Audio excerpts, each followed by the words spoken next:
الحمد لله نحمده ونستعينه ونستغفره ونعوذ بالله من شرور أنفسنا من يهد الله فلا مضل له ومن يضلله فلا هادي له ونشهد أن لا إله إلا الله وحده لا شريك له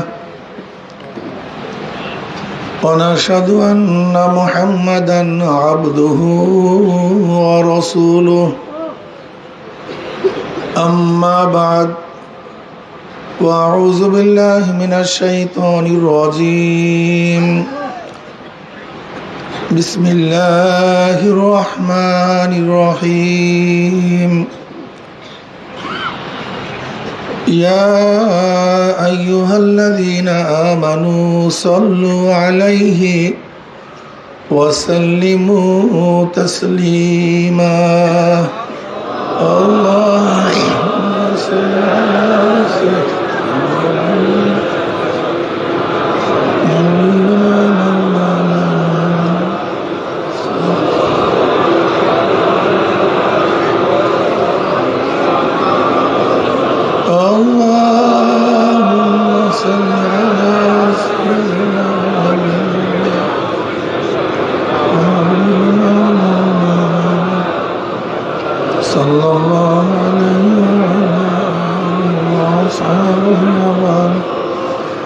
أعوذ بالله من الشيطان الرجيم بسم الله الرحمن الرحيم إن كنتم تحبون الله فاتبعوني يحببكم الله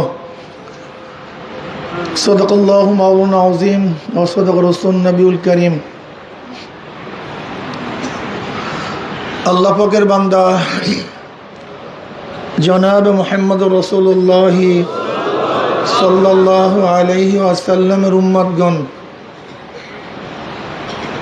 আল্লাহ পাক রব্বুল আলামিন আপনাকে আমাকে দয়া করে মায়া করে হাজারো লক্ষ কোটি মানুষের মধ্য থেকে বেছে বেছে আল্লাহ পাকের খাস বান্দাদের সাথে কিছু সময় কাটাবার তৌফিক দান করছেন, খাস মাজলিসে আসার তৌফিক দান করছেন। এর জন্য শুকরিয়া তার সবাই বলে আলহামদুলিল্লাহ। কত মানুষ ইচ্ছা করেছিল চরমোনাই মাহফিলে আসবে, আসতে পারেনি।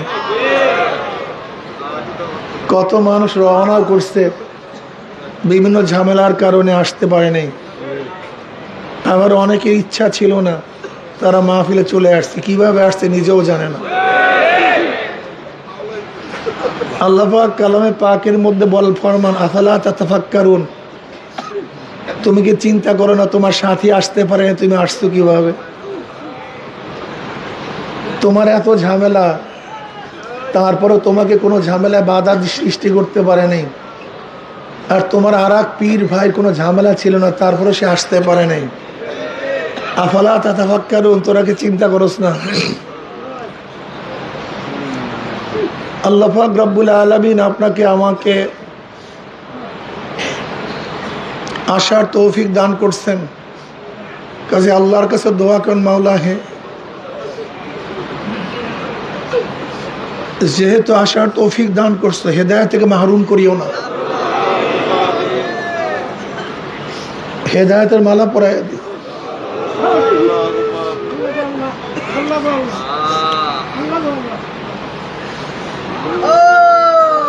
হেদায়েতের মালিককে একমাত্র আল্লাহ।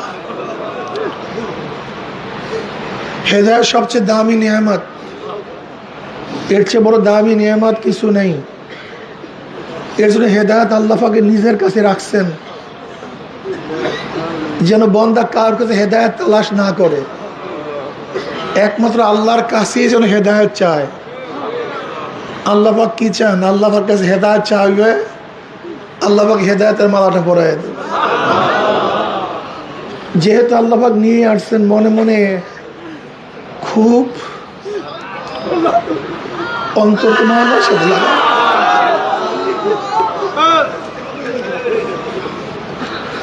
আল্লাহ যেহেতু আনছো এখন হেদায়েতটাও দিয়ে দাও। নিয়ে আসছো, হেদায়েত না দাও কোনো ফায়দা নেই। যাই হোক, আল্লাহ পাক রব্বুল আলামিন আপনাকে আমাকে অগ্রহণ মাসের মাহফিলে নিয়ে আসছেন। অগ্রহণ মাস তো বুঝেন, এই মাসে আমাদের শায়েখ বসে দুনিয়ার থেকে বিদায় হয়ে গেছে।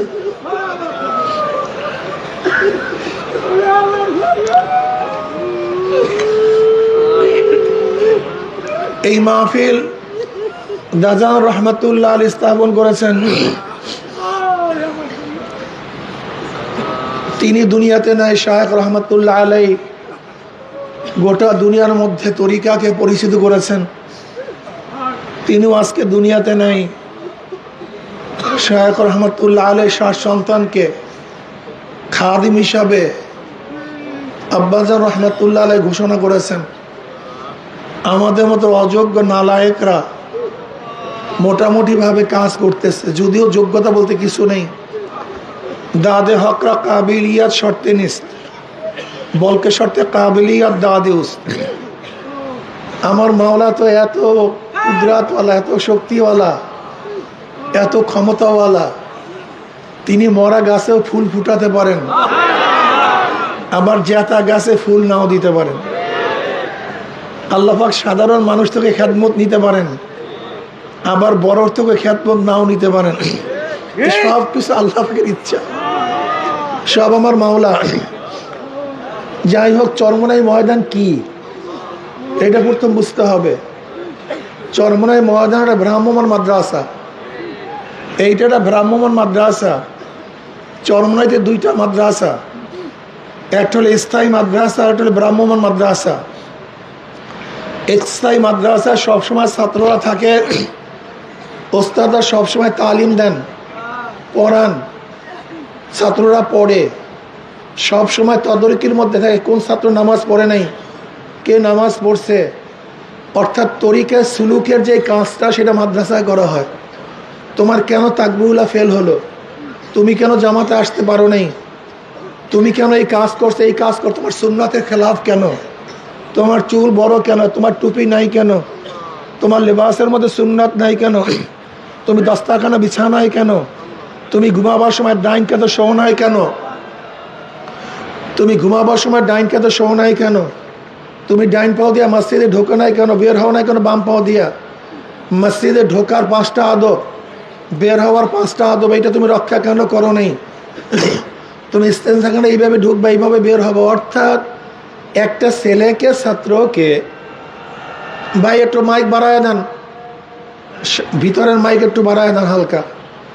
ভাই আমার গলার অবস্থাটা বুঝছেন, কাজে আমার কথা বলতে কষ্ট হবে, আপনাদের বুঝতেও কষ্ট হবে, কাজে উভয়ের মধ্যে কাজ সারতে হবে, ঠিক আছে না ভাই? একটু ধৈর্য ধারণ করেন, বাকি তো আল্লাহ পাকের ইচ্ছা। আল্লাহ পাক বয়ান ছাড়াও হেদায়েত দিয়ে দিতে পারেন, এগুলি কিছু না, এগুলি সব ওয়াসাইল। হেদায়েত ছাড়াও আল্লাহ পাক, বয়ান ছাড়া কত মানুষকে আল্লাহ পাক হেদায়েত দিয়ে দিয়েছেন। এরকম হাজারো ঘটনা আছে। শায়েখ রহমতুল্লাহ আলাইহির চেহারার দিকে তাকাইছে, আল্লাহ হেদায়েত দিয়ে, মুসাফা করছেন, আল্লাহ পাক হেদায়েত দিয়ে দিয়েছেন। আসলে সোহবাত সবচেয়ে দামি, সবচেয়ে দামি সোহবাত। বয়ান তো গোটা দুনিয়ার মধ্যে চলতেছে, হাজারো চলতেছে, আমাদের বয়ান আর কি হেদায়েত হবে, আমরা নিজেরাই তো হেদায়েত প্রাপ্ত না। যাই হোক, যেটা বলতেছিলাম, মাদ্রাসায় যারা তরিকায় সুলুক, অত ওস্তাদরা একটা ছাত্রকে 24 ঘন্টা দেখেন যে তোমার এই ভুল, এই ভুল, এইটা ঠিক না, এইটা ঠিক না, এইটা সদরাও, এইটা সদরাও, কথা ঠিক না। যেটা আগের জমানায় তরিকায় সুলুক ছিল। কিরে ভাই, মাইক ভিতরে বাজবে না কেন? ভিতরে মাইক বাজে না নাকি? মাইক কি বাজে না? না আমার কথা একেবারেই আস্তে হইতেছে? হ্যাঁ ভাই, কথা না বলি সবাই, সাউন্ড তো ঠিকই আছে, হরেন ঠিকই আছে ভাই, একটু বাজবে, শোনেন। এখন শুনতেছেন? এখন শুনতেছেন?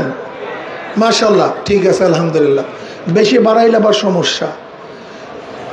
এইটা হলো তরিকায় সুলুক। আগেকার জমানার মুরিদরা তারা শায়েখের বাড়িতে এই কাজটা করত। তারা সেখানে কোরআন তেলাওয়াত শিখতো, মাসাইল শিখতো, আদব শিখতো, শরিয়া শিখতো, মারিফা শিখতো, উজু শিখতো, গোসল শিখতো, অর্থাৎ এলমে জাহির এলমে বাতিনের গোটাটাই তারা শিখতেন। এমনকি দেখা যায় এক একজন, আমাদের এখন মাদ্রাসা একটা ছেলে থাকে কত 12 বছর 13 বছর, তৎকালীন সময় শায়েখের দরবারে 30 বছর 40 বছর পর্যন্ত শায়েখের দরবারে থাকতো। 1-2 বছর না, 30-40 বছর পর্যন্ত তারা শায়েখের দরবারে থাকতেন। তারা অনেক খেদমত করতেন, যা ইচ্ছা তাই করতেন। এটার নমুনা হইল আহলে সুফফাদের মতো। আহলে সুফফাদের অবস্থাটা কি? আহলে সুফফাদের কোনো কাজ ছিল না, তারা কাজ করতেন না, ব্যবসা বাণিজ্য কিছুই করতেন না। যেটা আবু হুরায়রা রাদিয়াল্লাহু তাআলা আনহুর রওয়ায়াত থেকে আপনারা জানেন, হযরত আবু হুরায়রা রাদিয়াল্লাহু তাআলা ইসলাম গ্রহণ করেছেন 6ষ্ঠ অথবা 7ম হিজরিতে। 6ষ্ঠ অথবা 7ম হিজরিতে। নবী আলাইহিস সালাতু ওয়াস সালাম দুনিয়ার থেকে বিদায় হয়েছেন 11 হিজরিতে। মাত্র 3-4 বছর আগে হযরত আবু হুরায়রা রাদিয়াল্লাহু তাআলা ইসলাম গ্রহণ করেছেন, অথচ সবচেয়ে বেশি হাদিস রওয়ায়াত তিনি করেছেন। তাকে প্রশ্ন করা হয়েছে, তুমি নব মুসলিম, তুমি আমাদের আগে মুসলমান হও নাই, কিন্তু তুমি এত হাদিস রওয়ায়াত করো কিভাবে? তখন তিনি জবাব দিয়েছেন, হে আনসারীরা, তোমরা তো বাগান নিয়ে ব্যস্ত ছিলা, কৃষি নিয়ে ব্যস্ত ছিলা। মুহাজির তোমরা তো বাজার করার, ব্যবসা করার মধ্যে ব্যস্ত ছিলা। আর আমি আবু হুরায়রা কি করতাম? আমার না ছিল বাগান, না ছিল ব্যবসা, আমি সবসময় নবীর চেহারার দিকে তাকায়া থাকতাম। আমার কাজই ছিল তার চেহারার দিকে তাকায়া থাকা। আমার নবী কি বলতেন, কি করতেন, যেটা বলতেন মুখস্থ করতাম, যা করতেন আমল করতাম, আমি তার দিকে তাকায়া থাকতাম।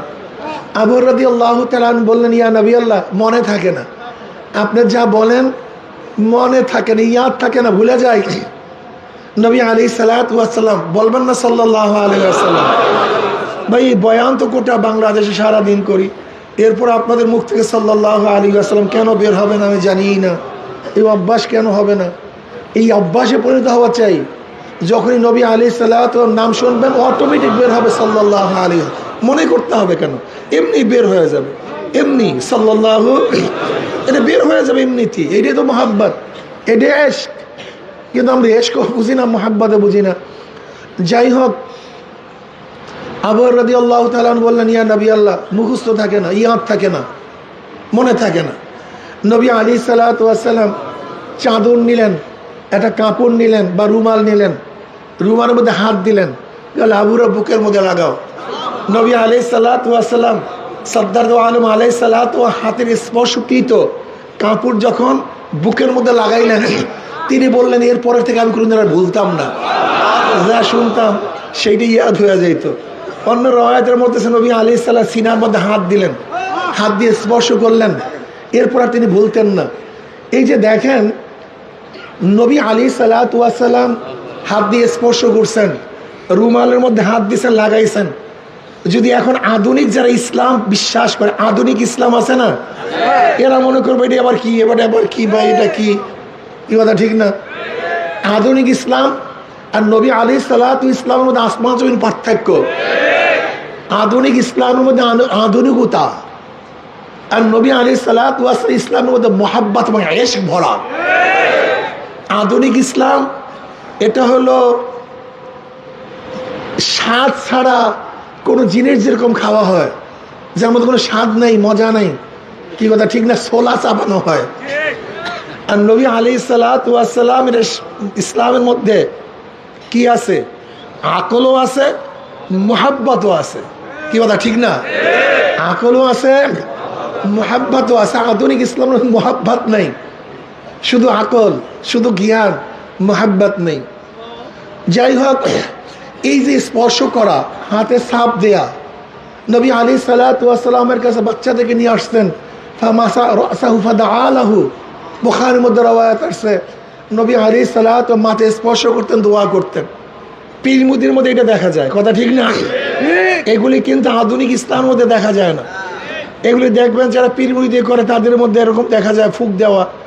এখন দেখবেন আধুনিক ইসলামের মধ্যে কাউরে কেউ ফুক দেয় না, লিডারও কাউকে ফুক দেয় না, এবং তার সাগরাদরা ফুক কারণ ঠিক আস্থাই তো নাই যার ফুকে কাজ হবে। কি কথা, এত আস্থাই নেই যে ফুকে কাজ হবে, এর জন্য ফুক নেও না, ফুক দেও না। কিন্তু নবী আলাইহিস সালাত ওয়াস সাহাবারা ফুক নিতেন, ফুক দিতেন। মুসলিমের মধ্যে রওয়ায়াত আছে, আসমা মধ্যে আবু বকর রাদিয়াল্লাহু আনহা ফরমান যে নবী আলাইহিস সালাতু ওয়াস সালামের একটা দাড়ি মোবারক আমার কাছে ছিল। যদি কাউর চোখে ব্যথা হইতো, রোগ হইতো, আমি পানির মধ্যে ভিজাইয়া সেটা চেহারার মধ্যে লাগাই দিতাম, চোখের মধ্যে লাগাই দিতাম, ভালো হয়ে যেত। এখন যদি আধুনিক ইসলামের মধ্যে এটা দেখান, তাহলে এটা আবার কি ভাই, ইসলাম নাকি? আমরা তো ইসলাম বুঝি না। আধুনিক ইসলাম ভিন্ন জিনিস, নবী আলাইহিস সালাতু ওয়াস জামানার ইসলাম কি সম্পূর্ণ ভিন্ন জিনিস। তো আবু হুরায়রা রাদিয়াল্লাহু তাআলা আহলে সুফফার মধ্যে থাকতেন, সব সময় তার দিকে তাকায় থাকতেন। সাহাবাদের কাজ কি ছিল, সুফফাদের কাজ কি ছিল? 24টা ঘন্টা সেখানে থাকতেন, 24 ঘন্টা এলেম অর্জন করতেন, এলেমের মধ্যেই মগ্ন থাকতেন, আমলের মধ্যে মগ্ন থাকতেন, নবী আলাইহিস সালাতের খেদমতে ব্যস্ত থাকতেন।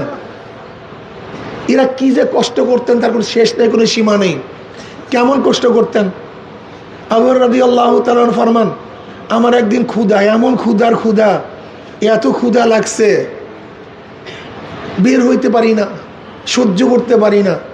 মসজিদের বাহিরে বের হয়ে দাঁড়ায় গেলাম, যেন কেউ আমাকে, আমার চেহারা দেখে আমাকে দাওয়াত দেয়, আমার চেহারা দেখে আমাকে দাওয়াত দেয়। হযরত ওমর ইবনে খাত্তাব রাদিয়াল্লাহু মসজিদ থেকে বের হয়েছে, তিনি তাকে সালাম দিলেন, সালামের জবাব নিছে, মাসালা জিজ্ঞাসা করছে। আবু হুরায়রা বলেন, মাসালা আমি আগের থেকে জানি, কিন্তু আমি কেন জিজ্ঞাসা করছি? জিজ্ঞাসা করার কারণ হলো আমার দিকে তাকাবে, মাসালার জবাব দিবে, আমি ক্ষুধার্ত এটা বুঝবে, আমাকে দাওয়াত দিবে।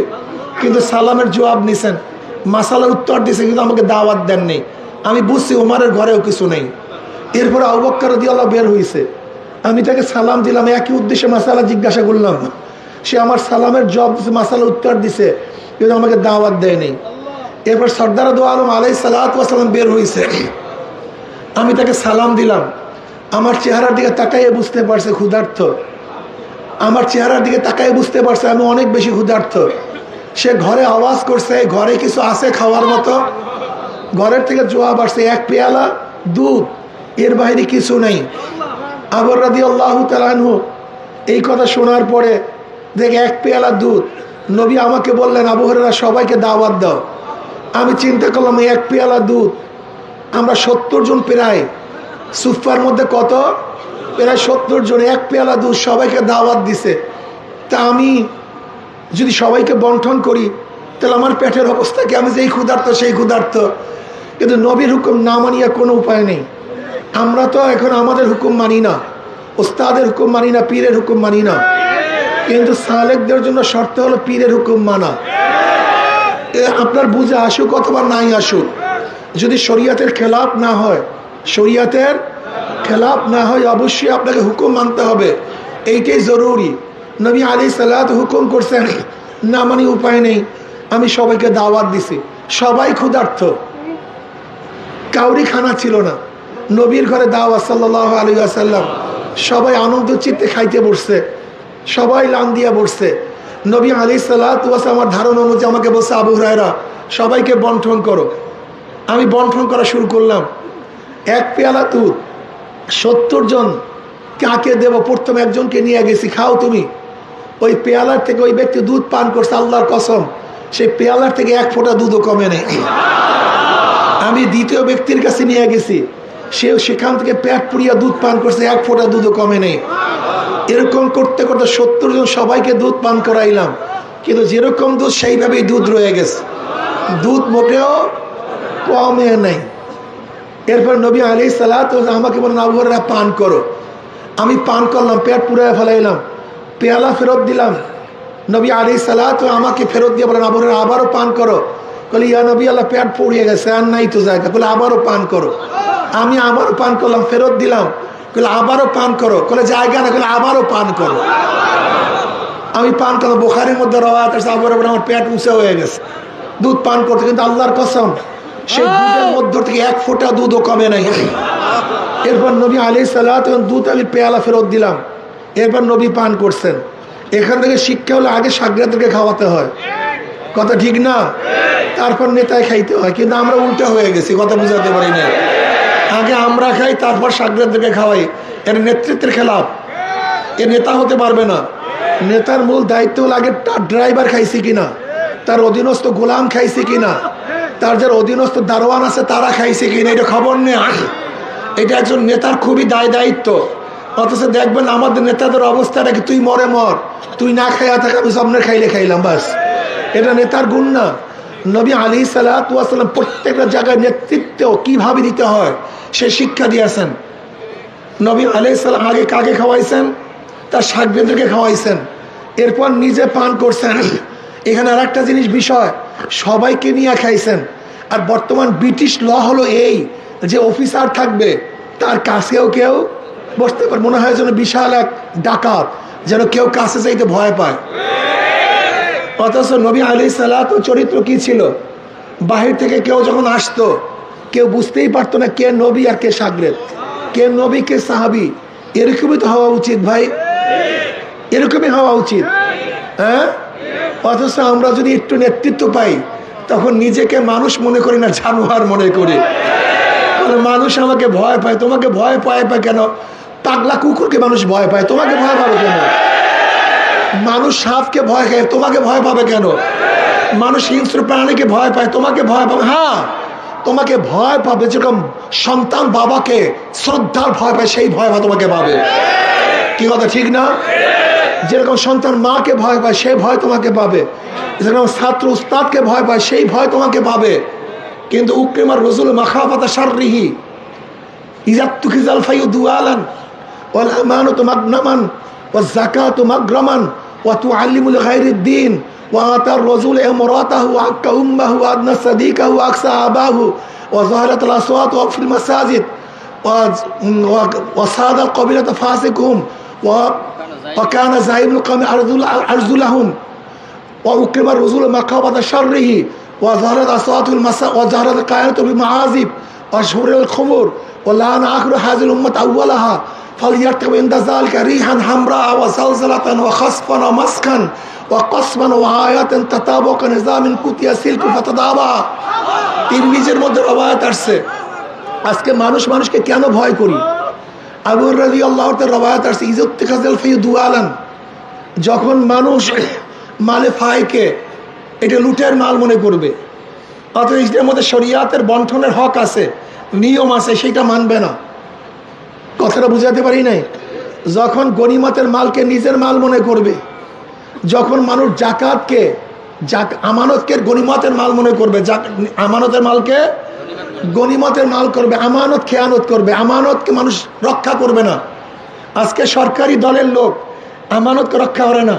আমাদের শুকরিয়ার বিষয়, আমাদের বর্তমান ধর্ম উপদেষ্টা আল্লাহ পাকের শুকর, তিনি যে হজ করার জন্য যে দায়িত্ব পেয়েছিলেন, এই বাংলাদেশের মধ্যে, বাংলাদেশের ইতিহাসে প্রথম নজির, যেই টাকা তার কাছে দেওয়া হয়েছিল, যেই পরিমাণ টাকা উদ্ধৃত হয়েছে, সে সমস্ত হাজিদের মধ্যে বন্টন করে দিয়েছে। এর নাম আমানত রক্ষা করা। আজকে সরকারি মাল আমানত আমাদের কাছে, কিন্তু আমরা এটাকে নিজের মাল মনে করি। সরকার কা মাল দরিয়া মে ঢাল। অথচ আব্বাজার রহমতুল্লাহ স্পষ্ট বলেছেন, কোনো ব্যক্তির মাল যদি আত্মসাৎ করো, কোনো ব্যক্তির মাল যদি আত্মসাৎ করো, তাহলে ওই ব্যক্তির কাছে মাফ চাওয়া সহজ, সম্ভব। কিন্তু সরকারি মাল, যে যারা সরকারি লোক আছেন, জান্নাতে ভালো মতো যাইয়েন, জান্নাত মনে হয় আমার বাপদাদার জান্নাত। আমি অনেককে এইভাবে দেখি, মনে হয় জান্নাত আমার বাপদাদার জান্নাত। খালি মৌলবীরা, এই মৌলবীরা জান্নাতকে নিজের বাপদাদার তাল্লুক মনে করছে। অথচ নবী আলাইহিস সালাম ফরমান, আনা মিন গায়রি দাজ্জাল আখাফু আলাইকা মিনাদ দাজ্জাল। ক্বালা ইয়া রাসূলুল্লাহ মান হুয়া? ক্বালা উলামা সু। আনা মিন গায়রি দাজ্জাল আখাফু আলাইকা মিনাদ দাজ্জাল। ক্বালা মান হুয়া ইয়া রাসূলুল্লাহ? ক্বালা রাসূলুল্লাহ উলামা সু। নবী আলাইহিস সালাতু ওয়াস সালাম ফরমান, আমি একদল মানুষের ব্যাপারে দাজ্জালের চেয়ে মারাত্মক ভয় করি। দাজ্জালের চেয়ে খতরনাক, দাজ্জালের চেয়ে মারাত্মক, দাজ্জালের চেয়ে ভয়ঙ্কর। নবী আলাইহিস সালাতু ওয়াস সালাম প্রশ্ন, ইয়া নবী তারা কারা? কোন ওলামা সু, এই বদকার আলেম, এই দুনিয়াদার আলেম এর দাজ্জালের চেয়ে মারাত্মক, দাজ্জালের চেয়ে মারাত্মক। নবী আলাইহিস সালাতু ওয়াস সালাম মেরাজের রজনীতে দেখেন একদল মানুষের জিব্রা এবং হোঁট বড় হয়ে যাইতেছে, আগুনের কাঁচি দিয়ে কাটা হইতেছে। নবী আলাইহিস প্রশ্ন করলেন, এই ব্যক্তির এই অবস্থা কেন? বলে, এই ব্যক্তি দুনিয়াতে নিজের নসিহত করতো, নিজে আমল করতো না। আমি দেখছি সেই অবস্থাকে আমার মধ্যে সেই হালাত, সেই একই অবস্থা। নবী আলাইহিস সালাতু ওয়াস সালাম ফরমান, এর জন্য খুবই ভয়ের ব্যাপার। নবী আলাইহিস সালাতু ওয়াস সালাম ফরমান যে কিয়ামতের ময়দানে অনেক জান্নাতীরা জাহান্নামী আলেম থেকে বলবে, ভাই তোমার নসিহতে আমি নামাজ পড়তাম, তোমার নসিহতে আমি রোজা রাখছি, তোমার নসিহতে আমি দাড়ি রাখছি, তোমার নসিহতে আমি জান্নাতে চলে আসছি, তুমি জাহান্নামে। বলে, আমি তোমাদেরকে বলতাম, নিজে আমল করতাম না। এই মিসদাকের মধ্যে আমি আসি। আল্লাহ যেন আমাকে মাফ করে দেন, সবাইকে মাফ করে দেন। এর জন্য খুব মারাত্মক অবস্থা। যখন আমানতকে গনিমতের মাল মনে করবে, আজকে যার কাছে যদি দেওয়া হয় সব খেয়ে ফেলে। তরিকার টাকা দেয়, সংগঠনের টাকা দেয়, মাদ্রাসার টাকা দেয়, মনে হয় নিজের টাকা। অথচ দাড়ি আছে, টুপি আছে, পাগড়ি আছে, আখলাক নেই, চরিত্র নেই। চরমনায় মুজাহিদ এটা হতে পারবে না। চরমনায় মুজাহিদের মধ্যে আমানতদারি থাকতে হবে। নবী আলাইহিস সালাতু ওয়াস সালাম ফরমান, মুনাফিকের আলামত কয়টা? যখন কথা বলে মিথ্যা বলে, আমানতের খেয়ানত, ওয়াদা করলে ভঙ্গ করে, খেলাফ করে। এটা বুখারীর মধ্যে রওয়ায়াত আসছে, মুসলিমের মধ্যে রওয়ায়াত আসছে, ওয়া ইন সাবা আও সাল্লা ওয়া ইন সাল্লা আও সামা। যদি ওই ব্যক্তি নামাজ পড়ে, রোজা রাখে, যদিও নামাজ পড়ে, খুব ভালো মতো শুনবে চরমনায় মুজাহিদরা। অনেকে এমপি হওয়ার জন্য দাঁড়াইছেন। আপনারা প্রতিনিধি হবেন, সরকারি প্রতিনিধি। আপনি জানেন ক্ষমতা হলো আগুনের পোশাক। ক্ষমতা হলো কি? জোরে বলেন। ক্ষমতা হলো আগুনের পোশাক। এইটা কোনো মজার বিষয় না, এটা আনন্দের বিষয় না, এটা ফুর্তির বিষয় না, এটা আগুনের পোশাক। যেরকম আগুনের পোশাক যদি কাউকে পরানো হয়, সতর্ক থাকতে হয়। যদি একটু অসতর্ক হয়, জ্বালায় সরকার করিয়া দেয়। ঠিক ক্ষমতা হলো আগুনের পোশাক। আর আজকে আমরা ক্ষমতাকে গনিমত মনে করছি, গলার মালা মনে করছি। আসলে আল্লাহর ভয় না থাকার কারণে সব কিছু আমাদের মধ্যে চড়ছে। এগুলি সব আসলে আল্লাহর ভয় নেই। ক্ষমতার জন্য পাগল হয়ে যাই, কে ক্ষমতায় যাব। আজকে চরমনায় মুজাহিদের মধ্যে দেখা যায় এই লোভ চলে আসছে। এই লোভ আমি অনেকের মধ্যে দেখতে আসছি, পাগল হয়ে গেছে ক্ষমতার জন্য। ওমর বিন খাত্তাব রাদিয়াল্লাহু অসুস্থ, তার কাছে গেছেন যে আপনার ছেলেকে আপনি খলিফা নিযুক্ত করেন। বলে, যেই বোঝা, যেই ভারী আমি বহন করতাম, আমি সেটা আমার ছেলের কাঁধে দেব, এটা আমি পারবো না। ক্ষমতাকে বোঝা মনে করতেন, ওজন মনে করতেন, আর আমরা ক্ষমতাকে ফুর্তি মনে করি। বুঝবা কয়েকদিন পর ক্ষমতা কেমন ফুর্তি। ক্ষমতাকে ফুর্তি মনে করে, আনন্দের বিষয় মনে করি, নিয়ামত মনে করি ক্ষমতাটাকে। হ্যাঁ, ক্ষমতা নিয়ামত, কিন্তু যে ক্ষমতাকে ব্যবহার করতে পারে, যে ক্ষমতাকে ব্যবহার করতে পারে, সেটা নিয়ামত না, বরং ধ্বংসের কারণ। আজকে সিগারেট হওয়ার জন্য পাগল হয়ে যায়, সাউদি হওয়ার জন্য পাগল হয়ে যায়। এমনকি দেখা যায় বাতিল পন্থীদের সংগঠনের মতো আমাদের সংগঠনের মধ্যেও কমিটি গঠন নিয়ে লাগছে গ্যাঞ্জাম। তার মানে ওর মধ্যে শয়তান ঢুকছে, ও তরিকা বোঝে নাই, ও চরমনায় তরিকার মধ্যে নাই, ওর মধ্যে শয়তান ঢুকছে। এত সহজ মাওলাকে পাওয়া, মাওলাকে পাওয়া সহজ হইলে নবীরা এত কষ্ট করছেন কেন, এত সাধনা করছেন কেন? যখন আমানতের মালকে গনিমাতের মাল মনে করবে, যখন এলমে দিন শিখবে না, বরং দুনিয়ার এলেমের জন্য পাগল হয়ে যাবে, যখন মানুষ স্ত্রীর পাগল হবে, স্ত্রীর আনুগত্যতা করবে, কিন্তু মাকে শত্রু মনে করবে, মার কথা অমান্য করবে, যখন অন্যকে বন্ধু মনে করবে আর নিজের বাবাকে শত্রু মনে করবে, যখন মসজিদের মধ্যে সরগোল শুরু হয়ে যাবে, দুনিয়ার কথাবার্তা শুরু হয়ে যাবে, ও সাদ আল কবিলাত ফাসিকহুম, যখন কবিলার গোত্রের নিকৃষ্ট এবং গুনাহগার ব্যক্তি নেতা হবে। যখন মানুষ মানুষকে মহাব্বত করে ভয়ে, মানুষ মানুষকে সম্মান করে ভয়ে, যে দারোগা সাহেবকে যে সালাম 2 হাত না দিয়ে দেয় কেস ঢুকাইয়া দেবে, দারোগা সাহেবকে যে ওসি সাহেবকে শ্রদ্ধা না করি আমাকে জেলে ঢুকাইয়া দেবে, এসপি সাহেবকে যে শ্রদ্ধা সম্মান না করি আমার বিরাট কেস দিয়ে দিবে, মন্ত্রীকে শ্রদ্ধা সম্মান না করলে আমাকে থাপ্পড় দিবে, আমাকে জেলে ঢুকে দেবে। ওয়াকুমার রজুল মাখাফাতা শাররিহি, মানুষ মানুষকে শ্রদ্ধা করবে সম্মান করবে তার ক্ষতির ভয়ে, এমনি না, এমনি সম্মান শ্রদ্ধা করবে না, ক্ষতি করবে। এই গুন্ডাকে আমি শ্রদ্ধা না করলে আমাকে থাপ্পড় দিবে, এই গুন্ডাকে আমি যদি দাঁড়ায় সালাম না করি আমাকে লাথি দিবে। এই কারণে মানুষ মানুষকে শ্রদ্ধা করবে, সম্মান করবে মানুষের ক্ষতির ভয়ে। যখন নর্তকীরা গান বাজনা সব জায়গায় ছড়িয়ে পড়বে, ওয়াজারাতুল কায়নাত ওয়াল মাআজিফ, ঘরে ঘরে গান বাজনা। এখন মোবাইল আবিষ্কার হওয়ার পরে এখন গান বাজনা প্রত্যেক হাতের মধ্যে, একেবারে ডাইরেক্ট চলে আসছে। কি কথা ঠিক না?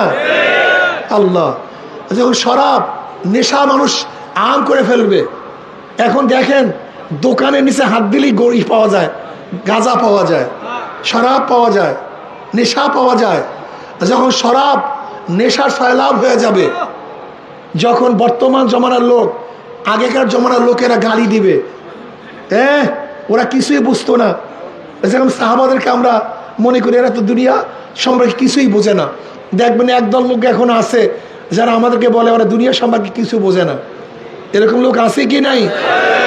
অর্থাৎ বর্তমান জমানার লোক আগের জমানারকে গালি দিবে। রিহান হামরা, তখন তোমরা অপেক্ষায় থাকো অগ্নি বাতাসে। দেখেন অগ্নি বাতাস কেমন লাগছে, জঙ্গলের মধ্যে এমন বাতাস লাগছে, আমেরিকায় সব পুরিয়া সরকার করিয়া ফেলাইছে। তুরস্কের মধ্যে দেখছেন এমন বাতাস, অগ্নি বাতাসে বন জঙ্গল সব সাফ করিয়া ফেলাইছে। আপনারা দেখছেন জেরুজালেমের মধ্যে ইসরায়েলের মধ্যে এমনভাবে আগুন অগ্নি বাতাস পুরাইয়া সব সরকার রিহান হামরা অঝাল সালাতান। কয়েকদিন আগে বাংলাদেশে একটা ধাক্কা দিয়ে গেছে, ভূমিকম্প, একটা নাড়া দিছে। আজকেও হয়েছে একটু না, অঝাল খাসমান। দেখেন না বর্তমান জমানায় ভূমিকম্প হইতেছে, অনেকেই মনে করেন এই কারণ ওই কারণ, কোনো কারণ টারণ নেই, আল্লাহ পাকের সব গজব। কিন্তু কেউ আল্লাহ পাকের গজবও মনে করি না। আমরা ভূমিকম্পকে আল্লাহ পাকের গজবও মনে করি না, কারণ কোনো হুঁশও নেই। অখাসমান, জমি ধসে যাবে, হঠাৎ করে জমি ধসে যাবে। অমাসখান, মানুষের আকৃতি পরিবর্তন হয়ে যাবে, চেহারা অন্যরকমের হয়ে যাবে। এরপরে নবী আলাইহিস সালাতু ওয়াস সালাম ফরমান, যেরকম তসবির রশি ছিঁড়িয়া গেলে একের পর এক দানা পড়তে থাকে, মাঝখানে ফাঁক থাকে না, এইভাবে একের পর এক গজব আসতেই থাকবে। সেই জমানা আসতেছে। এখন মানুষ মানুষকে শ্রদ্ধা করে তার ক্ষতির ভয়ে। কি কথা ঠিক না? আমরা আমাদের শ্রদ্ধা সম্মানের জন্য করি না, ক্ষতির ভয়ে শ্রদ্ধা করি। সরকারি লোকদেরকে বুঝতে হবে, তুমি একজন খাদেম, সাইয়্যিদুল কওমে খাদেমুহুম, কওমের খাদেম ওই কওমের গোলাম হয়, খাদেম হয়। কওমের নেতা কওমের খাদেম হয়, নিজেকে খাদেম মনে করিও। একজন আব্বাজার রহমতুল্লাহ আলাই এই স্টেজ আমাদেরকে দাঁড় করছেন খাদেম, নিজেদেরকে পীর মনে করা। কিন্তু এই নফস দমন করা আরো কঠিন। আমি দেখছি যতই চিন্তা করি নফসের মধ্যে আসি, আমি জানি কি। এর জন্য খুব মারাত্মক অবস্থা। মানে আরাফা নফসাহু ফাকাদ আরাফা রাব্বা, যে নিজেকে চিনতে পারছে সে আল্লাহকে চিনতে পারছে। বুজুর্গানি দিন বলেন এটা খুব কঠিন মাসালা, এত কঠিন মাসালা যার কোনো শেষ নাই, কোনো সীমা নেই, এত কঠিন মাসালা। যাই হোক, আমরা যেটা বলতেছিলাম, সাহাবায়ে কেরাম রিদওয়ানুল্লাহ আজমাইন সাধনা করছেন। আল্লাহ পাক কালামে পাকের মধ্যে ফরমান, ইন কুনতুম তুহিব্বুনাল্লাহ ফাত্তাবিউনি, যদি আল্লাহকে মহব্বত করতে চাও তাহলে আমার ইত্তেবা করো। কার ইত্তেবা? নবী আলাইহিস ইত্তেবা করতে হবে, অনুসরণ করতে হবে। আতিউল্লাহ আতিউর রসুল, ইত্তেবা করতে হবে আল্লাহ, ইত্তেবা করতে হবে আল্লাহ পাকের রসুলের। কোনো অবস্থাতেই যদি আপনি আল্লাহর রসুলকে অমান্য করেন এটা কুফরি, এইটা কুফরি। আমরা দেখা যায় ফরজকে মানি কিন্তু সুন্নাত মানি না। ফাত্তাবিউনের উদ্দেশ্যটা কি? নবী আলাইহিস সালাতু ইত্তেবা, অনুসরণ। তিনি যা করছেন, যা করার জন্য বলছেন, সব কিছু করতে হবে, সব কিছু মানতে হবে। কি কথা ঠিক না? আজকে অনেকের মধ্যে সুন্নাতের মোহাব্বত নেই, সুন্নাতের ভালোবাসা নেই। সুন্নাতকে যুক্তির দ্বারা সুন্নাতকে বাদ দিতে চাই। আজকে দেখা যায় চরমনের অনেক মুজাহিদের মধ্যেও সুন্নাতের সেই খেয়াল, আগের মতো মোহাব্বত নেই। মনে রাখতে হবে, সুন্নাত যদি বাদ দাও তোমার কিছুই থাকবে না। নবী আলাইহিস সালাতু ওয়াস সালাম মোহাব্বত প্রমাণ করে সুন্নাতের উপরে। কিসের উপরে ভাই? সুন্নাতের উপরে। যে যত সুন্নাত অনুযায়ী চলবা সে তত বেশি আমার নবীকে মোহাব্বত করবা, সে আমার নবীকে তত ভালোবাসবা। সুন্নাত ছাড়া কোনো মারেফাত নেই, সুন্নাতে চলতে হবে। শরিয়াত মারেফাত আলাদা কোনো বিষয় না। শরিয়াতরা মুকদ্দম তার আকনু মারেফাত আস শরিয়াত নিস বিরু। শরিয়াত ভিতরে মারেফাত হয় না। এলমে বাতেন কাইসু কি বলেন না? এলমে বাতেন হামসু মাসকা, এলমে জাহের হামসু শির, কাইবুয়াত বে শের ও মাসকা, কাইবুয়াত বে পের ও পীর। এলমে বাতেন হামসু মাসকা, এলমে জাহের হামসু শির। এলমে বাতিন হলো মাখনের মতো। এলমে বাতিন কিসের মতো? এলমে শরিয়াত দুধের মতো। কাইবুয়াত বে শের মাসকা, কাইবুয়াত বে পীর ও পীর। আপনাকে অবশ্যই মনে রাখতে হবে, আপনি দুধ ছাড়া কোনোদিন মাখন পাবেন না, আর পীর ছাড়া, শায়েখ ছাড়াও কোনোদিন পীর হওয়া যায় না। একজন শায়েখ ছাড়া কোনোদিন শায়েখ হওয়া যায় না। একজন রাহনুমাই ছাড়া পথ চলা যায় না। এর জন্য আপনাদের অবশ্যই মনে রাখতে হবে, যারা মনে করেন আমরা মারেফাতে আছি, শরিয়াতে নাই, এরাও গলতের মধ্যে আছেন। শরিয়াত এবং মারেফাত এইটা ভিন্ন কোনো জিনিস না, কিন্তু শরিয়াতকে অবশ্যই প্রাধান্য দিতে হবে। শরিয়াত বাদ দিয়ে মারেফাত অর্জন করা যায় না। আমাদের চরমনে মুজাহিদের মধ্যে একদল দেখা যায় যে যাদের মধ্যে আল্লাহ পাক কিছু মহাব্বত দিছে, মহাব্বত দেওয়ার পরে সঠিক রাস্তা বাদ দিয়া বাইপাস রোডে হাঁটা শুরু করছে। তুই নিয়ামতের কদর করতে পারলি না গাধা। আল্লাহ নিয়ামত দান করছিল, অনেক মুজাহিদকে দেখছে আল্লাহ পাক অনেক নিয়ামত দান করছিল, কিন্তু এখন তাকে দেখতে আছে নিয়ামতকে আল্লাহ পাক জানি না কোন গুমরাহির কারণে ওর নিয়ামত সিনেহায় নিতে আসে। প্রথম মুজাহাদা করার কারণে তার মধ্যে মারেফাত, মোহাব্বত, ইশক, জজবা ঠিকই আসছিল, কিন্তু কিসের জন্য, কোন কারণে সব কিছু ধ্বংস করে হলাইতেছে। এখন আর সেই দিকে যায় না, সেই দিকে চলে না। এমনকি এমনও শুনছি কিছু চরমনে মুজাহিদরা বিভিন্ন জায়গায় গিয়ে রাত্রে অনুষ্ঠান করে, যার মধ্যে হারাম হারাম গান পর্যন্ত তারা সেখানে গায়। এরকম শোনা যায়। আল্লাহ মাফ করে দেব, তুমি নিয়ামতকে ধ্বংস করে ফেলছ, তুমি শেষ করে ফেলাইছ। আল্লাহ আমার নিয়ামত দান করছিল, তুমি কত চেষ্টা সাধনা করার পরে যে নিয়ামত আল্লাহ তোমাকে দান করছে, সেই নিয়ামত তুমি নিজের হাতে পায়ের মধ্যে দলিত করতে আস। তোমার কত ত্যাগ, তুমি নামাজের মধ্যে ঠিক মতো পড়ছ। তোমার দেখো তো সেই আগে সেই হালাত আছে কিনা। চরমনে অনেক মুজাহিদ প্রথম যে অবস্থা ছিল ওখানে অবস্থা নাই। খাস করে ইসলামী আন্দোলনের উপর জোর দেওয়ার পরে তরিকার অবস্থা কেড়ে আসে। এখানে শেষের পথে, আমি জানি না আগামী 10, 15, 20 বছর কি হবে, এটা আমার জানা নেই, আমি জানি না। এমনকি হাজারো ইসলামী আন্দোলনের লোকেরা ধারণা করে জিকির আজকার আমাদের জন্য না। আজকে আমিল মুজাহিদ পীর সাহেব হুজুর বয়ান করছেন ফজরের সময়, চমৎকার বয়ান করছেন।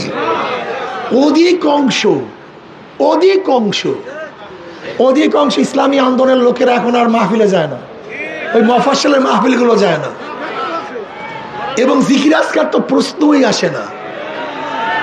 আমার ধারণা ইসলামী আন্দোলন 80% যারা বেশি বেশি দায়িত্বশীল, এদের চোখ পানি শেষ হয়ে গেছে। এটা আমার ধারণা, জানি না সত্য মিথ্যা, জানি না, আমার ধারণা মিথ্যাও হতে পারে। 80% ইসলামী আন্দোলনের যারা ভালো ভালো দায়িত্বে আছে, চোখের পানি শেষ, চোখের পানি নাই, জিকির শেষ, নফল ইবাদত শেষ। আমার নজরে দেখছি সেই মোহাব্বত নাই। আগে দেখছি মুজাহিদরা এক এক জায়গায় মাহফিলে এক একজন মুজাহিদ এক এক দাওয়াত দিয়া সবাইকে মাহফিলে নিয়ে আসতো।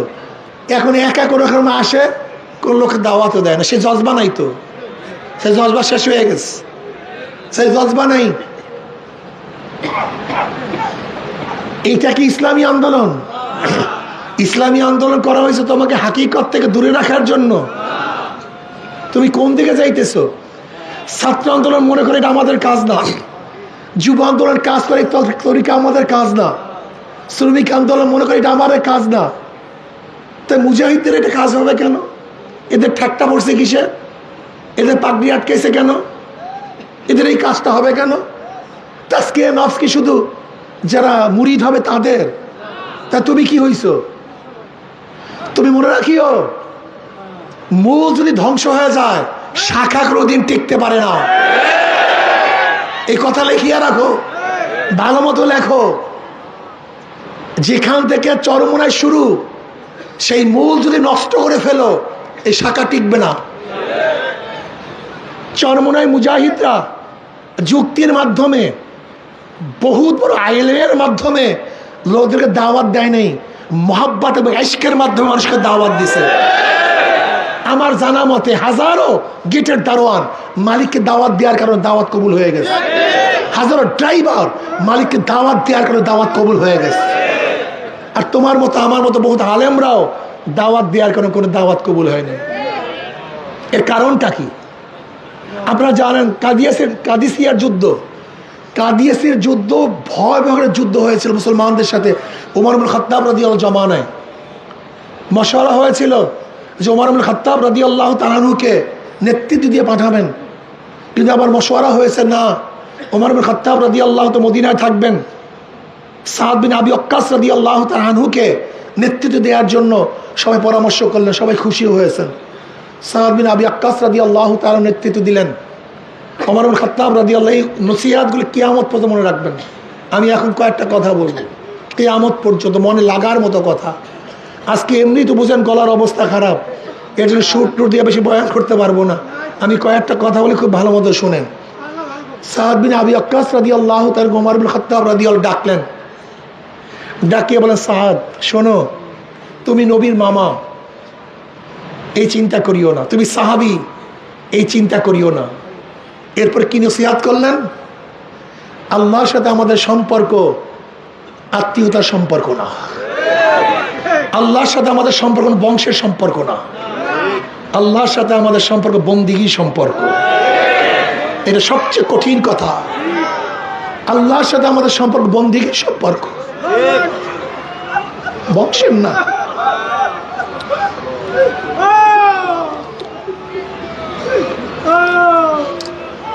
আমি বড় লোকের হিসাবে না, আল্লাহর সম্পর্ক। আমি মন্ত্রী হয়েছে এর জন্য আল্লাহ আমার সাথে সম্পর্ক করছে না, আমি প্রেসিডেন্ট হয়েছি এর জন্য আল্লাহ আমাকে মহব্বত করেন, ব্যাপারটা এরকম না। আল্লাহর সাথে আমাদের সম্পর্ক কিসে? ইবাদতে। শোনো সাদ, আল্লাহর কাছে কে বড়, কে ছোট, কে বংশীয়, কে নন বংশীয়, কে মন্ত্রী, কে এমপি, কে প্রেসিডেন্ট, কে পীর, কে মুরিদ, আল্লাহর কাছে এর কোনো পরিচয় নেই। এর কোনো পরিচয় আল্লাহর কাছে।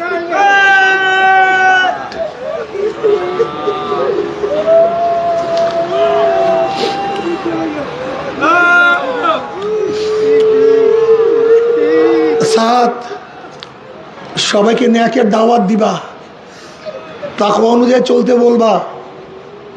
আর তাকওয়া হলো আল্লাহ পাকের আনুগত্যতা লাভ করা, গুনার থেকে বাঁচিয়া থাকা। হযরত সাদ রাদিয়াল্লাহু তাআলা আনহু কাফের নিয়ে রওনা করলেন।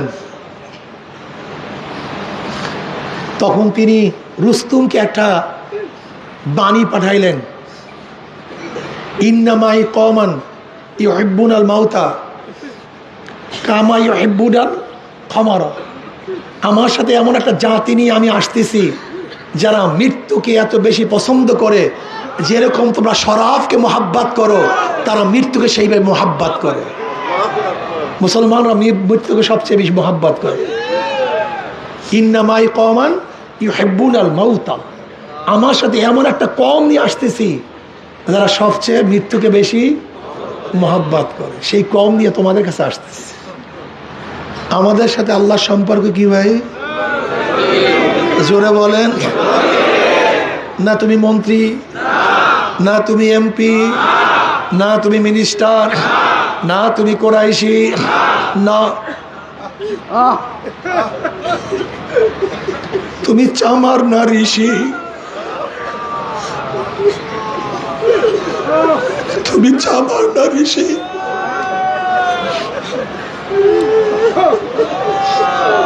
তুমি মেতর না গোলাপ, তুমি বড় না ছোট, তুমি সুন্দর না কালো, তুমি দুনিয়ার মধ্যে দামি না নন দামি, এর সাথে আমার মাওলার কোনো সম্পর্ক নাই। আমার মাওলার সাথে একটা গোলামের সম্পর্ক হইতে পারে, মালিকের সম্পর্ক না হইতে পারে। আমার মাওলার সাথে দারোয়ানের সম্পর্ক হইতে পারে, ওই ঘরের মালিকের সাথে সম্পর্ক না হইতে পারে। আমার দাদাজান রহমাতুল্লাহর কাছে তার এক মুরিদ আসিয়া বলে, হযরত আমি সবক পরিবর্তন করতে চাই।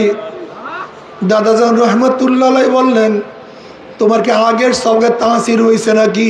বলে হ্যাঁ তাসির হয়েছে। বলবো না দেখাবো? বলে দেখাইলে ভালো হয়।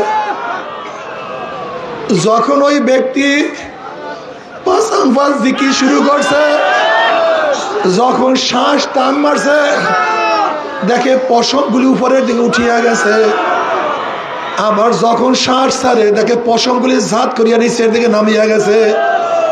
জিকির করে পশমেও জিকির শুরু করিয়া দিছে। এবার দাদাজান রহমাতুল্লাহ বললেন, তুমি এই নিয়ামত কিভাবে অর্জন করলা? এবার ওই ব্যক্তি বলে, হুজুর আমি একজন নাইট গার্ড, সারা রাত্র সজাগ থাকি। আমি চিন্তা করলাম দরজার সামনে বসিয়া দেখি আমি কাজটা কি করব। আমি চিন্তা করলাম আকাশের যতগুলি তারকা আছে এই পরিমাণ আমি মাওলার জিকির করব। আমি আর ঘুমাই না, সারা রাত্র আমার মাওলাকে ডাকি, আল্লাহ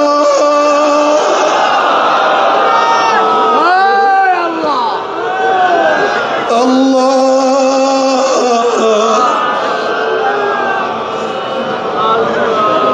আমি আমার মাওলাকে ডাকি, আমার মাওলাই নেয়ামত দান করছে। আমি আগেই বলছি আমার মাওলার সাথে সম্পর্ক বন্দিগির সম্পর্ক।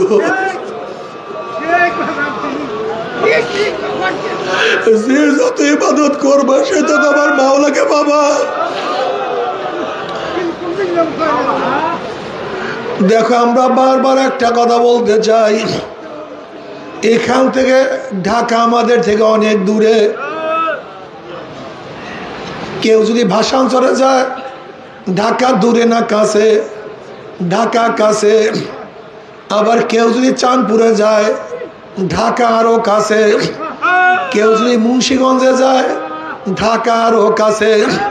তার মানে ঢাকা ঢাকার জায়গায়, তুমি দূরে তুমি কাছে, তুমি অগ্রসর হও তুমি পিছনে যাও। ঠিক আমার মাওলা আমার মাওলার জায়গায় আছে,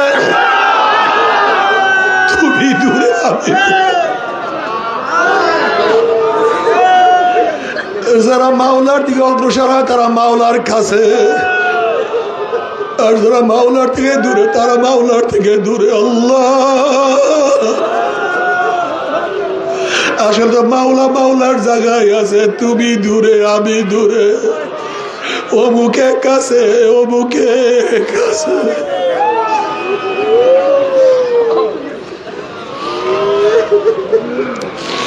खुना मुझसे मुझको दूर कर, ताकि देखो मुझमें तुझको एक नजर।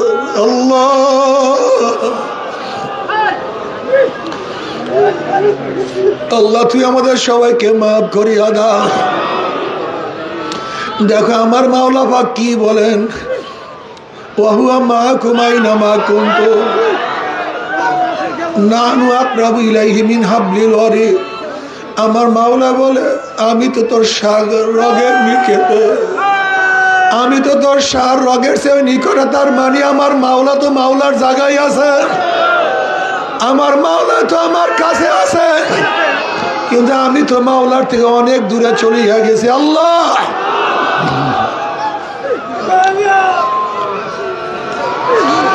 এখন তোমাকে আমাকে সাধনা করিয়া মাওলার কাছে যাইতে হবে।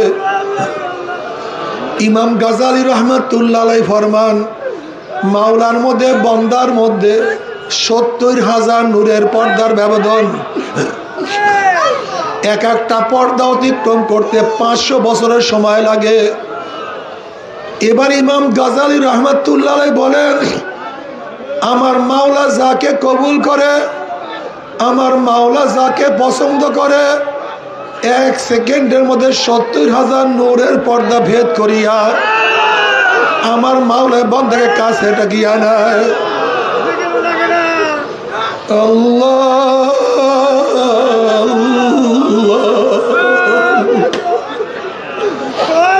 আল্লাহ। ইব্রাহিম আদম রহমতুল্লাহ আলাইহি বলকের বাদশাহী ছাড়িয়া দিয়া আমার মাওলার পাগল হয়ে গেছে। একদিন রাস্তা দিয়া যায়, দেখি এক জমিদারের সন্তান, আমিরের সন্তান মদ পান করিয়া ভূত হইয়া পড়িয়াছে, বমি করিয়া সব কিছু নোংরা করিয়া বলা হয়েছে, মুখের মধ্যে চেহারার মধ্যে মাছি বন বন বন বন করতে আছে। ইব্রাহিম আদম রহমতুল্লাহ আলাইহি তাকে দেখিয়া চিনিয়া ফেলাইছে। তিনি চিন্তা করলেন, এই ব্যক্তি যতই মদ পান করুক, সে তো আমার মাওলার একটা বান্দা,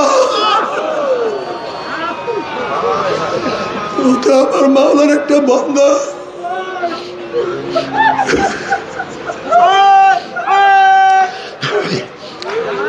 ইব্রাহিম আদম রহমতুল্লাহ আলাইহি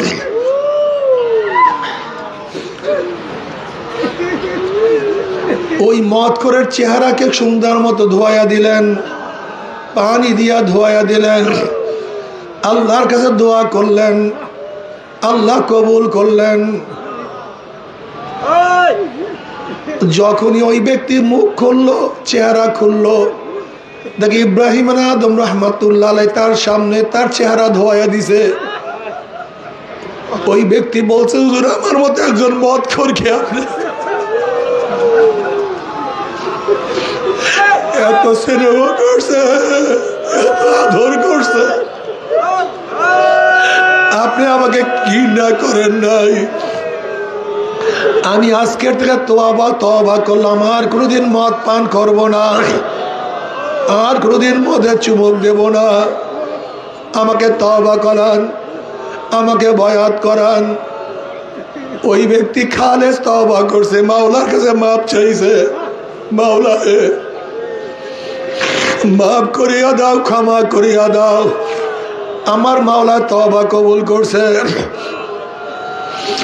এবার ইব্রাহিম আদম রহমতুল্লাহ আলাইহি দেখেন, ওই ব্যক্তি তওবা করার সাথে সাথে ওই ব্যক্তির মাকাম জামানার সমস্ত ওলিদের উপরে চলিয়া গেছে।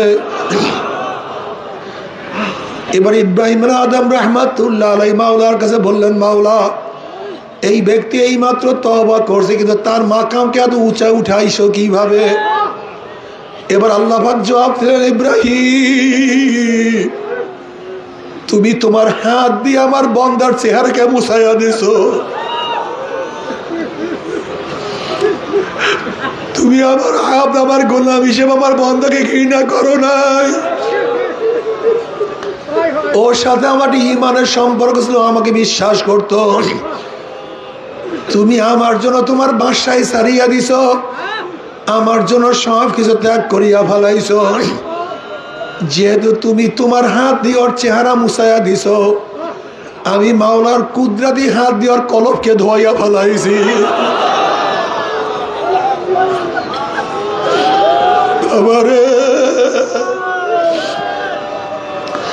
আসলে আমি খুব খেয়াল করিয়া দেখছি, সব হইল কলবের খেলা, সব হইল কলবের খেলা।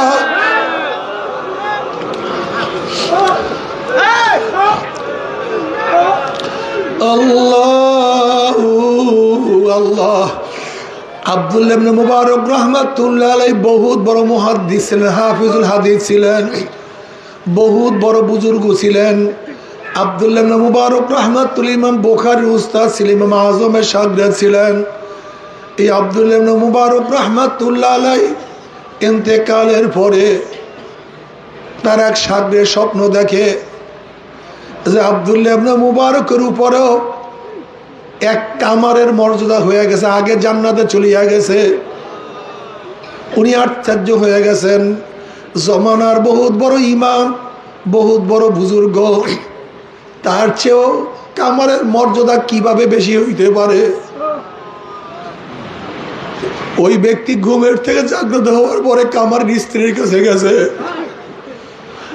বলে তোমার স্বামী কি আমল করত, এমন কি আমল করত? বলে কই আমার স্বামী একজন ব্যক্তি, একজন সাধারণ মুসলমান, যেই আমল করে সেই আমলই করত, এর চেয়ে বেশি আমল তো তিনি করতেন না। কল না, বলো কি আমল করত? কলে হ্যাঁ আর একটা আমল আছে। কলে সেইটা কি? কলে আব্দুল্লাহ ইবনে মুবারক ছাদের উপরে নামাজ পড়তো আর আমার স্বামী দায়ের উপরে হাতুড় দিয়ে পিটাইতো আর মাওলার কাছে কান্নাকাটি করতো, মাওলা রে আমাকে বানাইছো গরিব, আমাকে কাজ করিয়া খাইতে হয়, সংসার চালাইতে হয়, যদি সংসার চালাইতে না হইতো আমি আব্দুল্লাহ ইবনে মুবারকের মতো সারা রাত তোমার গোলামি করতাম, তোমার ইবাদত করতাম। আব্দুল্লাহ ইবনে মুবারক ইবাদত করতো, আমার স্বামী কান্নাকাটি করতো।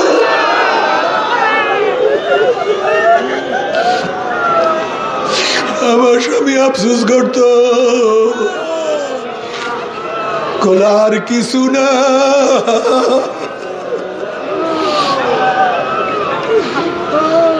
আর কিছু না। এই কারণে মাওলা পাক রব্বুল আলামিন তোমার স্বামীর মর্যাদা বাড়ায়া দিয়েছে। বাবারে সব কিছুর কলম। নবী আলাইহিস সালাতু ওয়াস সালাম সাহাবীদেরকে বললেন, তোমরা কেউ যদি জান্নাতি মানুষ দেখতে চাও, ওই দেখো জান্নাতি মানুষ। মানুষ সবাই তাকাইলেন, জান্নাতি মানুষ দেখছে। পরের দিন বললেন, তোমরা কেউ যদি জান্নাতি মানুষ দেখতে চাও, জান্নাতি মানুষ দেখো। সাহাবারা দেখলেন প্রথম দিন যেই ব্যক্তির কথা বলেছে আজকেও সেই ব্যক্তি। আবার নবী আলাইহিস সালাতু ওয়াস সালাম তৃতীয় দিন বললেন, তোমরা কেউ জান্নাতি মানুষ দেখতে চাইলে জান্নাতি মানুষ দেখো। এবার তৃতীয় দিন দেখেন যেই ব্যক্তিকে প্রথম দিন দ্বিতীয় দিন ওই একই ব্যক্তি। 3 দিন নবী বললেন, জান্নাতিকেও মানুষ দেখতে চাও, ওই মানুষ দেখো।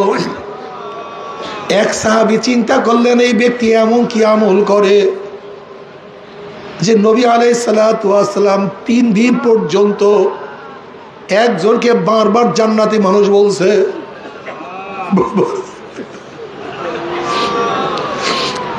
যেই সাহাবী গেছে সে খুব বেশি ইবাদত করতেন, অনেক বেশি আবেদ ছিলেন, সারা রাত নামাজ পড়তেন, সারাদিন রোজা রাখতেন। সেই সাহাবী ওই জান্নাতি মানুষের মেহমান হইলেন তার ইবাদত দেখার জন্য। উনি দেখেন ইশারের নামাজের পরেই সে ব্যক্তি ঘুমায়া গেছে। আবার তাহাজ্জুদের সময় তাহাজ্জুদ পড়ছে, ফজরের পরে সাধারণ যে মুসলমানরা আমল করে সেইভাবে আমল করছে, রোজাও রাখে নাই।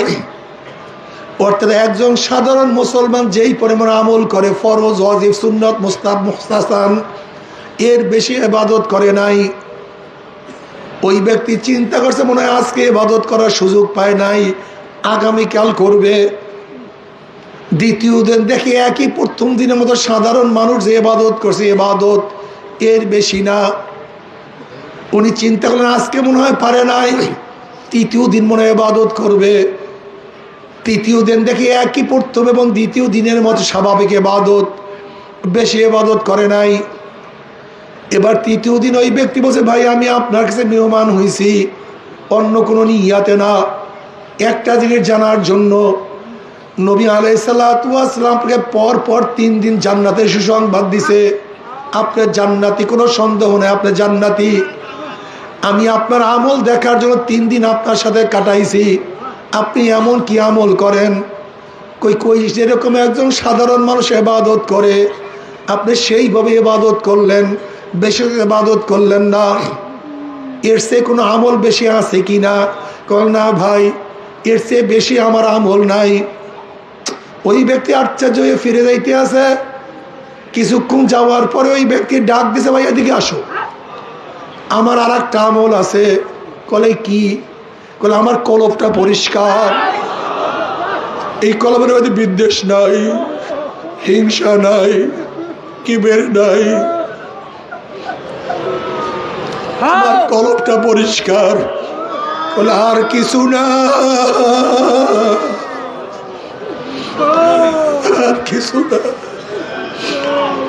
ব্যাপারে কলব পরিষ্কার করা খুবই কঠিন।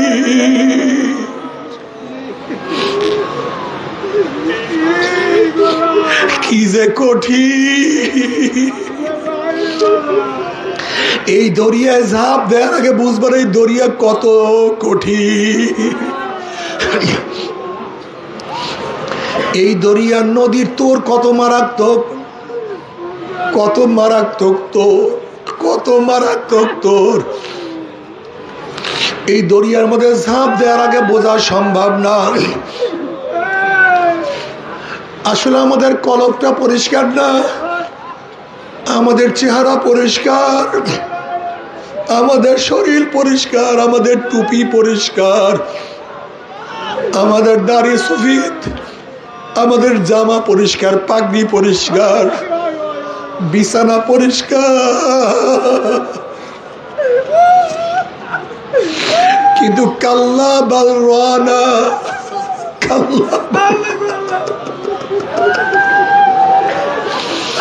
আমাদের কলবটা নষ্ট হয়ে গেছে, নষ্ট হয়ে গেছে।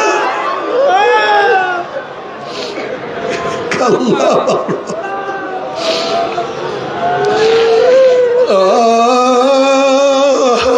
বাবা রে,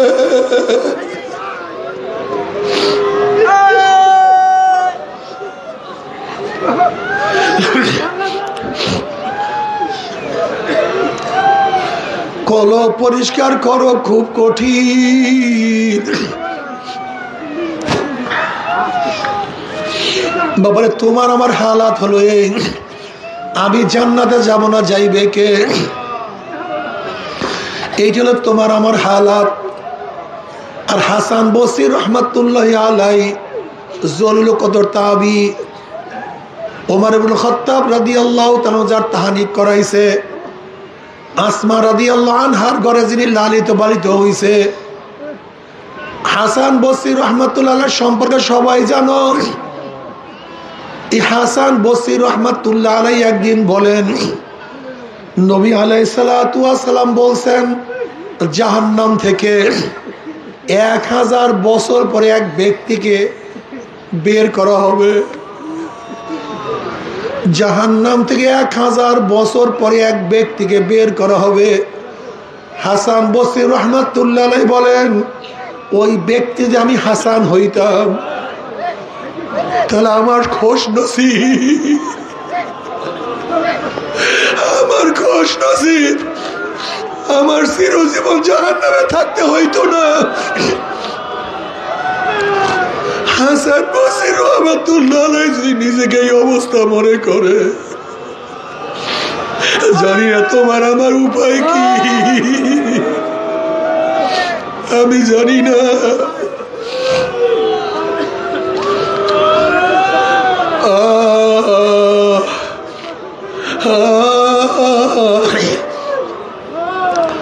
থানবী রহমাতুল্লাহ আলাইহি ফরমান, মাওলা আমাকে মাফ করিয়া যদি জান্নাতের লোকের জুতাও বানাইয়া দেয় আমার জন্য খোশ নসিব। তুমি জান্নাতের জুতা হইয়া থাকি, অথচ তুমি আমি নিজেকে কত বড় মনে করি জানি না।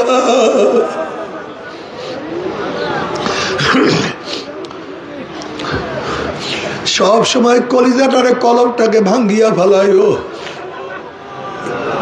মাওলা তোমাকে পাইলাম না, তোমাকে রাজি খুশি করতে পারলাম না।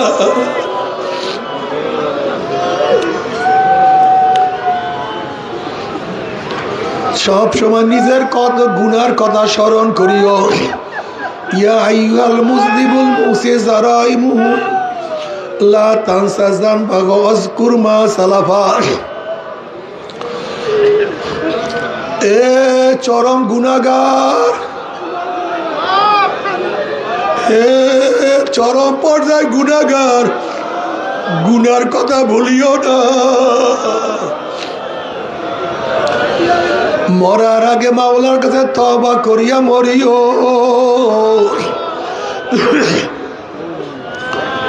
তওবা না করিয়া কেউ মাওলার কাছে যাইও না। এ আমার চরমনার মুজাহিদেরা, এ আমার সাধারণ বাবারা, এ আমার পর্দালের মা বোনেরা, এই চরমনার ময়দান ক্ষমতা দখল করার কোনো ময়দান না। এই চরমনার ময়দান ক্ষমতায় যাওয়ার কোনো ময়দান না। এই চরমনার ময়দান টাকা পয়সা কামাই করার কোনো জায়গা না। এই চরমনার ময়দান সম্মান ইজ্জত কামাই করার জায়গা না। এই চরমনার ময়দান আমার মাওলাকে তালাশ করার জায়গা। এই চরমনার ময়দান আমার মাওলাকে পাওয়ার জায়গা। যদি চরমনার ময়দানে মাওলাকে পাও, সব কিছু পাইয়া গেছ। আর যদি মাওলাকে না পাও, কিছু পাও না।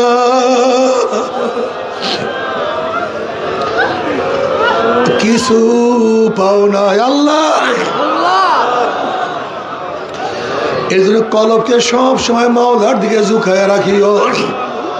ইয়াওমা লা ইয়ানফাউ মালুন ওয়ালা বানুনা ইল্লা মান আতাল্লাহ বিকলবিন সালিম।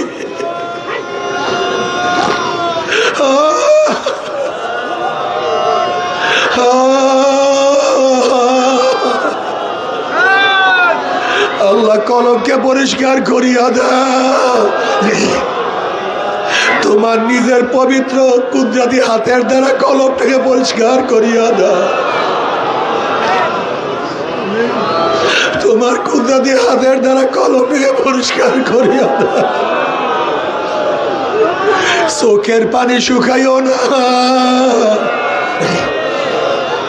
চোখের পানি শুকাইও না। জিকির বন্ধ করিও না, হালকা জিকির ছাড়িও না। মাসিক ইস্তেমায় যাইও। কলিজার থেকে আমার মাওলাকে ডাকিও। আল্লাহ, ওরে আমার মাওলা,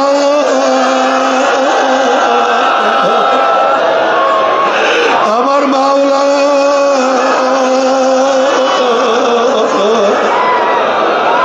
আমার মাওলা।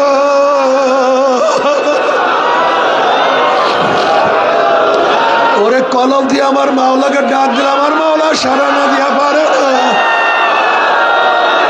আমার মাওলা বলো উদুনি আস্তাজিব লাকুম, উদুনি আস্তাজিব লাকুম। ডাকো আমার মাওলা, যেদিকে রেখে আমার মাওলা। हर गोल में तू है, रोल में तू है, वो में तू, हर जातू जिधर देखता हो भाई तू ही तू है, तू ही तू है, तू ही तू। আমি যেদিকে থেকে আমার মাওলা, আমি স্বয়নে মাওলা, আমার মৌলাতে মাওলা। ইন্না সলাতি ওয়া নুসুকি ওয়া মাহইয়ায়া ওয়া মামাতি লিল্লাহি রাব্বিল আলামিন। আমার সব মাওলার জন্য, সব মাওলার জন্য। মাওলার পাগল হইয়া যা, মাওলার প্রেমে পড়িয়া যা, মাওলার প্রেমে পড়িয়া যা।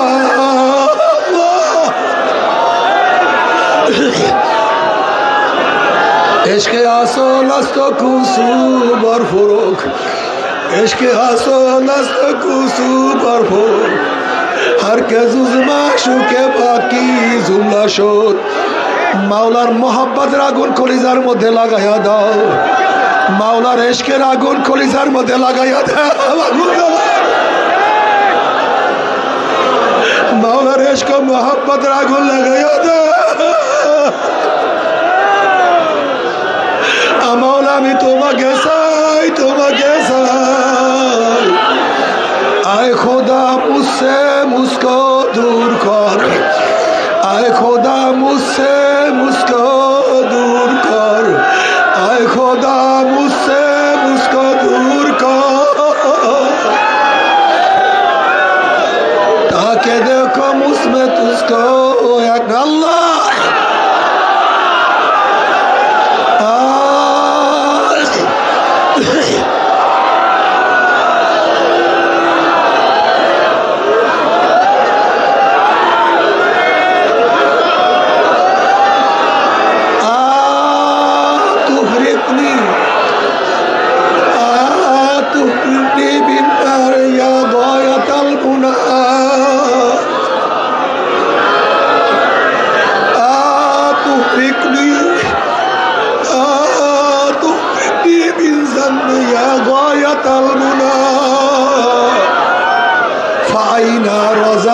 ثم أين مخافتي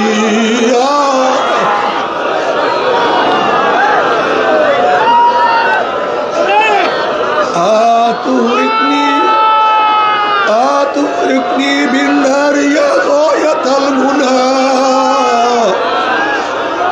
فأين رجائي فأين رجائي ثم أين مخافتي এ আমার শেষ ভরসা, এ আমার শেষ আশ্রয়স্থল, এ আমার শেষ জায়গা। তুমি কি আমাকে আগুনে জ্বালাবা?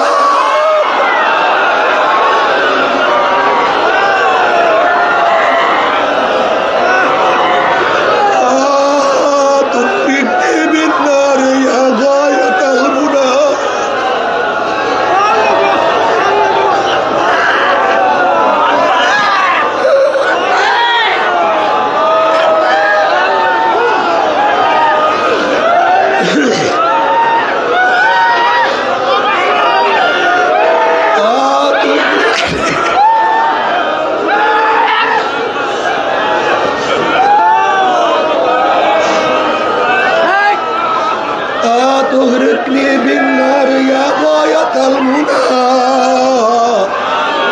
فأين رجائي ثم أين مخافتي এ আমার শেষ ভরসা, এ আমার শেষ আশ্রয়স্থল, এ শেষ মাফ করেওয়ালা, এ আমার রহমান। তুমি কি আমাকে আগুনে জ্বালাবা? তুমি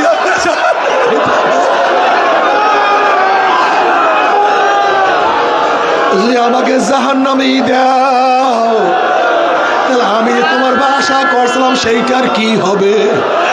আমি তোমাকে ভয় করতাম, সেইটার কি হবে? আমি তোমাকে ভয় করতাম, সেইটার কি হবে? আমি তোমার ভরসা করতাম, সেইটার আমার কি হবে?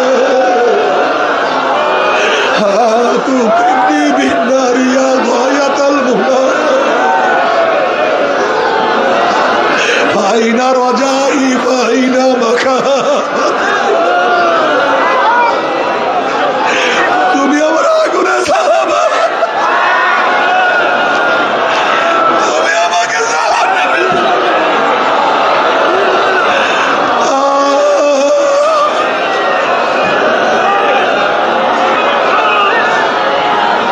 আল্লাহ আমাদের সবাইকে মাফ করিয়া দাও, আমাদের সবাইকে ক্ষমা করিয়া দাও।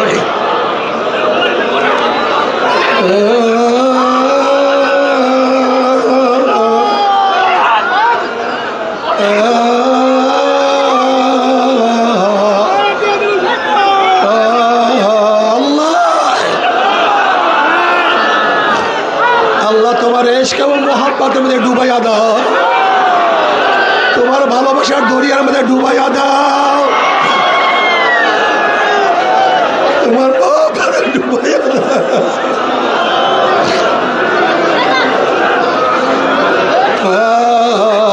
আশেকারা রোজে মায় মাশার বা কিয়ামত কারনিস আশিকারা রোজে মাশার বা কিয়ামত কারনিস আশিকারা দুস্তামাশা ইজামালো ইয়ারনিস।